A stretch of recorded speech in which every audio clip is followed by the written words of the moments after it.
Good afternoon, everybody. Welcome to the Midday Update. I am Laz. It is now 12:30 on Tuesday afternoon.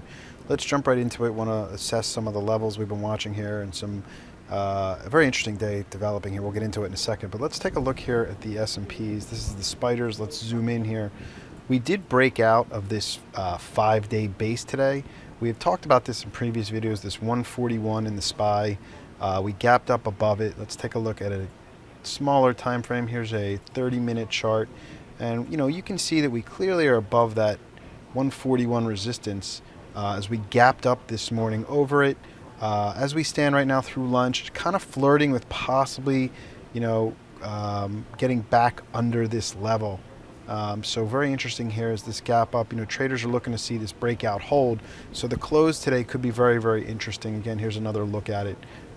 Just holding above recent resistance, but not really seeing a whole lot of follow through intraday. That's been the theme of this market. As we're in the throes of August, you're getting directional movement.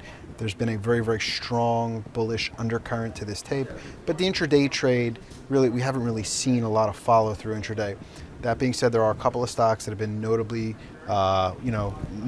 different. Apple, I think the one on everybody's radar.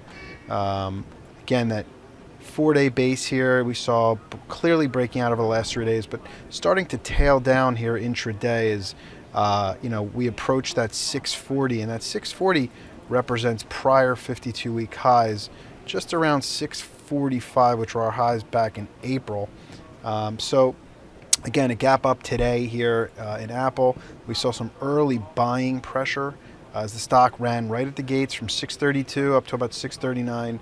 And it's given about 50% of its gains here. As we approach lunch, things are starting to break down. So traders need to be careful. These stocks have had very, very large runs. You can see Apple's come from basically 570 to 640 in a very short amount of time. So this could use a pullback, some digestion, some profit taking, whatever you want to call it. Things are a little extended into prior resistance levels. The other one I want to throw out there is Google.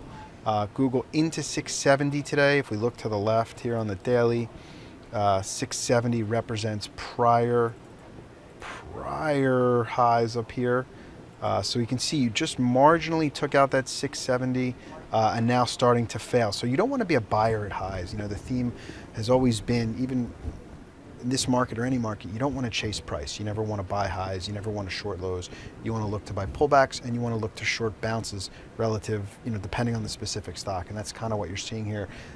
Wouldn't surprise me if we saw this pullback last for a couple of days or some consolidation before any more bullish price action occurred. Keep an eye on the SPYs. If it can't hold the 141 breakout level, we could see some more selling hit the tape.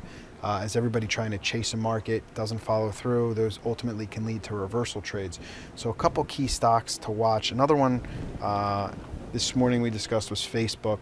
Facebook really just getting sold at every bounce, and again continuing today. So it is a mixed market right now. You do have some very strong stocks and you do have some very weak stocks. Like I said, there's been a very strong undertone to this market. You've seen a lot more breakouts hold than necessarily breakdowns, but as we go into lunch today, you're starting to see some selling develop in some of these, high beta names that have had excessive runs. So be on the lookout for some, profit taking and or possibly, a couple of days of consolidation here. As always, I'm Laz. Have a great day trading.